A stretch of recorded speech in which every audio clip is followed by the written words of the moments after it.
One of the many things that I love about podcasting is that I can just be like I am right now with my messy hair, uh, tired eyes, coffee in my hands. Cheers. With my washing next to me. It's right here. See that? Yep. Yep. There's always a lot of washing in this house. Yes. Um, and it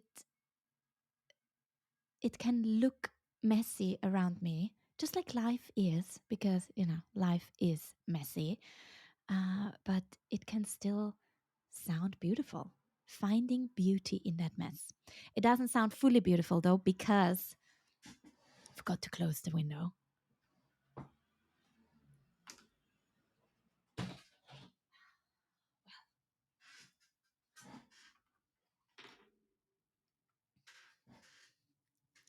Finding beauty in the mess.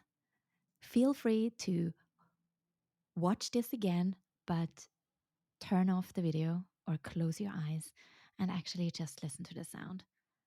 It won't matter where I record or how messy I look right now. It will still sound beautiful. That's the power and the magic